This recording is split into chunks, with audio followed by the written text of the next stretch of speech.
tournament, I mean, like, this do is they how you'd already practice discussed it with your team better how in it a may gamer play house, out. or do they play online? And now it's becoming a reality. Another Like, kind what's of the move? lackluster. Kane taking match CT point, or output close to round. taking match point here. Another Trying some competitive game. Another aggressions, just received very 1-1 here. comfortably.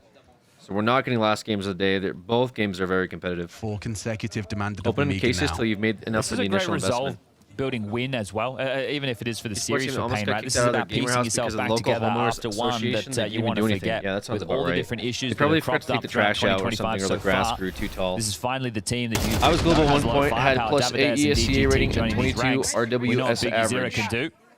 That's great, man. As, yeah, those frustrations for the young guns showing That's themselves. great. But here we go.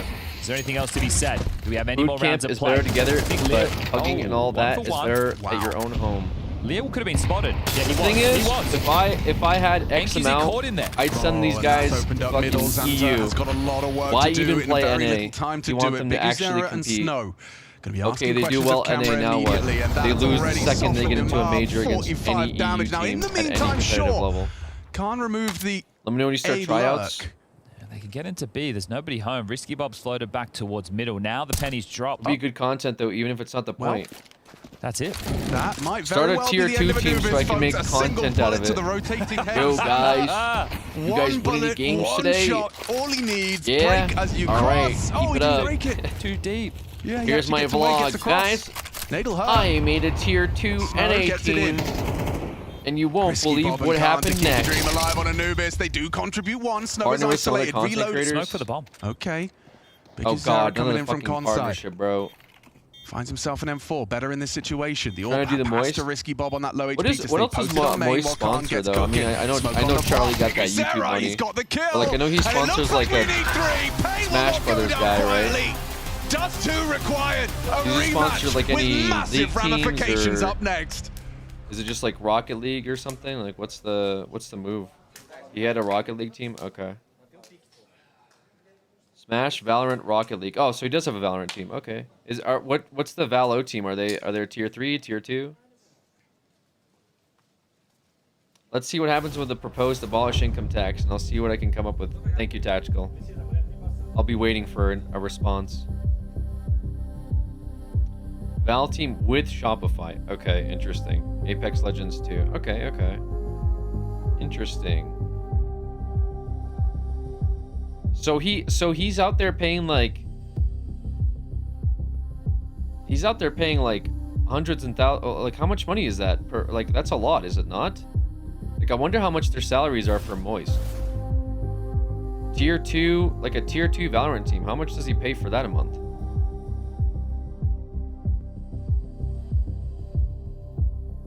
He probably gets something back that evens out. Like what?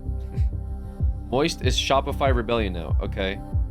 My friends and I started playing CS over 10 years ago. Some of them still playing it. There any way to save them? From what?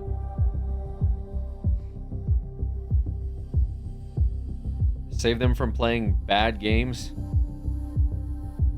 Remember I'm saying he loses money, but it gives him entertainment. Great. That's a great sell. He spends money and loses money on his esports teams.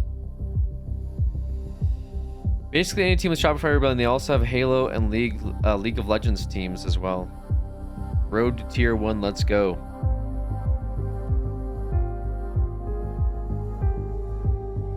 I mean, better than losing money at casinos.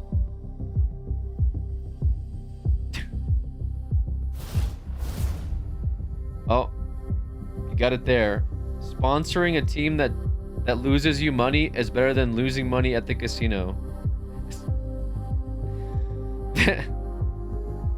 Hell yeah.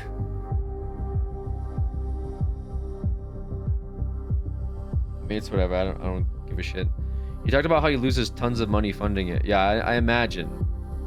I imagine you lose a lot of money funding a team that doesn't win, right? Tier 2 Valorant salary is 30 to 40 a year. So between like so he pays like, let's say 40k for that, then he pays another 5k for the Smash person, and then another 15k for a Rocket League team. So that's close to what, 60k a year in esports like salaries. And then like what else does that cover? Like does it cover travel? Does it cover like other like equipment? He's probably out like 100 bands yearly on just esports. Per player, no, yeah, like we'll just say like 3 to 5K per player. We'll just call it 4 or 5K per player. So yeah, it's probably 100,000 a year on esports for his stuff. That's not like super undoable, you know. But it's like, what's the goal? If the goal is just like memeing around or whatever and just making content out of it, that's probably nothing to someone like Charlie. 40K per player on Valo team when they're a 5-man. Yeah. 40K per Valo player in tier 2, right? Maybe 3 to 5 months for rent for the house.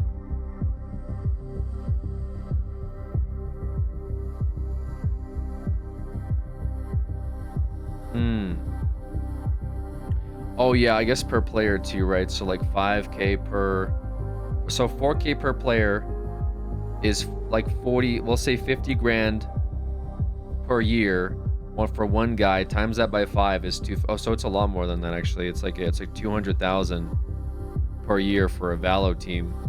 In tier 2? What the fuck? That's gonna, I'll play for 40K. Brother, I know, you've said it several times, you'll play video games for money. We get it. We're talking about people that can actually compete though. Not just hold a controller. Swap to Liquid? Yeah, we'll swap to Liquid. Remember, it's everything with Shuhei. You know, 50K a year is more than a tier 2 player for Valo. I don't think he feels like it's like we played Mirage 10 times and lost. We don't really know how a year. How much would a tier 2 player in Valo make a year? Yeah, they didn't do. Did they wait? Just so they didn't do boot camp at all? No, he said he was exhausted after the. Oh, okay. So yeah, I mean that could be good. No excuse to be exhausted on the first week of your major, but all right, last map, guys. 30 to 40 is pretty close. But yeah, there is a world where they're actually confident. Okay. Because we just haven't seen the official lineup. You're just shaving off 10K. All right. But yeah, I mean, I don't have questions about Miles. I mean, I'm adding on 10K for the sake of like lodge, travel. Feels like you're drinking the Kool-Aid like now. Any amenities, any support, computers, right? Like all that stuff. It's gonna add up. Yeah. Any idea what the best paid esport is? Taste? I'd be willing to bet. Well, they're 4v5 in the pistol. Tastes like it's got to be Dota or League, right? That's a flavor around here. But 40K is on upper end. No free brand deals. Okay, like I feel like you're arguing like a couple thousand here or there. Flank, huh? Jimmy getting a like little 40K on the upper end for a tier 2 player. Excited. But like think about rent, think about travel fees, hotels, put your top lodging, strats in the amenities. First few think about PCs, right? To them.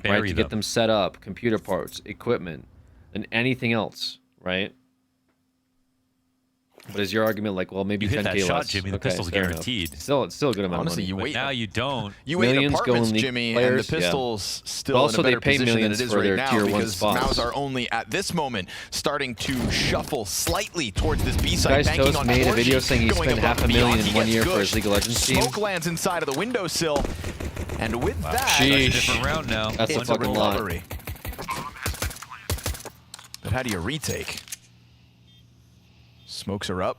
Brolin's got another one, plus the kit. You've got Spinks already trying to quickly cut a path up from Catwalk into this B bomb site.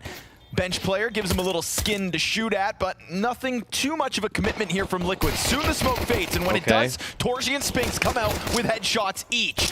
Bench player trying to keep himself down. Nap, this is a big round for you, but he's on the reload. Shuhei's got to now bail them out again, and as he peels Spinks off of it, knife. The knife is out, a second left. He gets him off, but the defuse comes through in milliseconds. And it'll be Mouse to win in the end. Shuhei just looking the wrong direction. Got the stab out, but just a moment too late. The retake is successful for Mouse. A fraction of a moment too late. Another one of these down to the wire. Why would you invest for an NA team when you could just get random Russians to form a team for Chief? Honestly, dude, and that's not even a meme. I think that's the like how people. When is it? Oh, I mean, says 0-0-0. That's how people. Well, because he defused it. Oh, just switches? That's time remaining.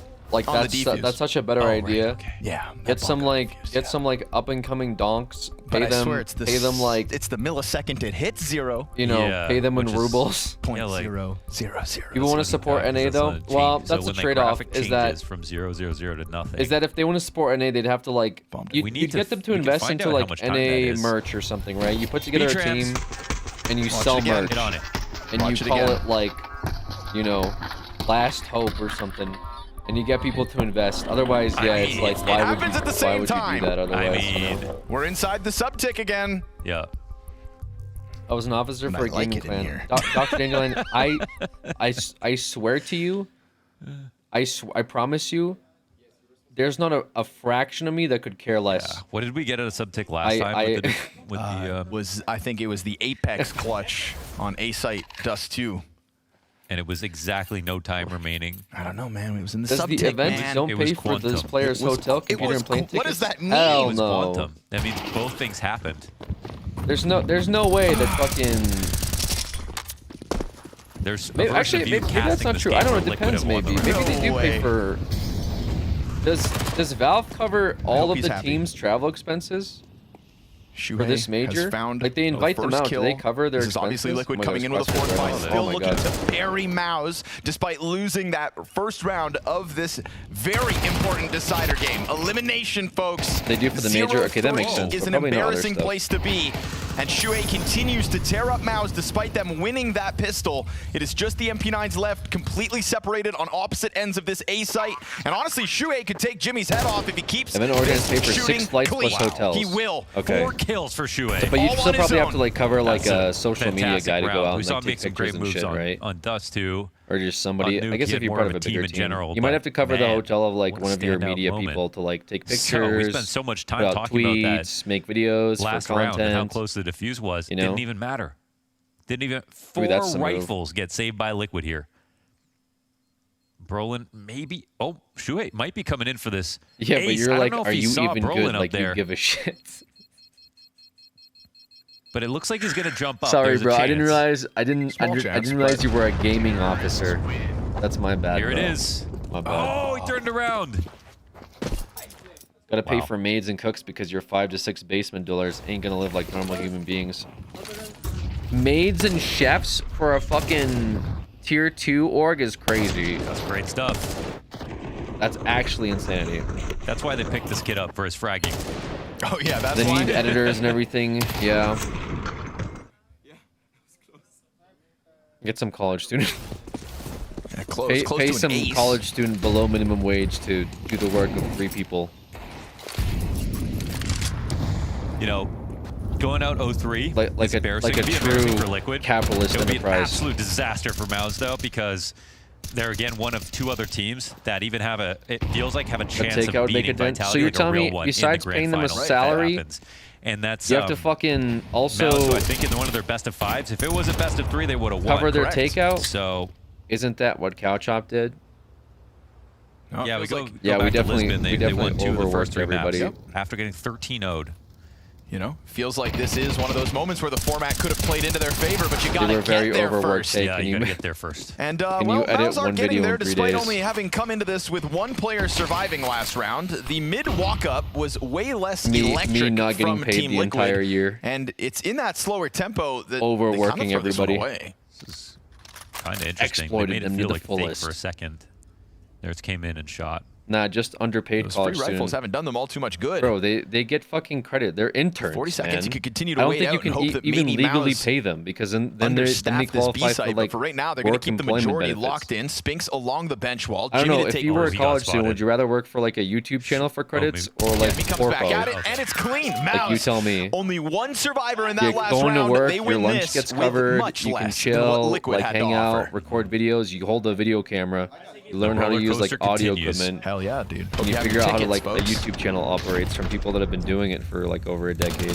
Would you rather do that for a college internship, or would you rather like work for some your guy premium in some ticket, you can fucking watch, sweaty office that's like, hey, Watch in 4K. Just kidding. You have to go to Blast TV. you and watch gotta in 4K. you gotta clean up the maintenance free. room.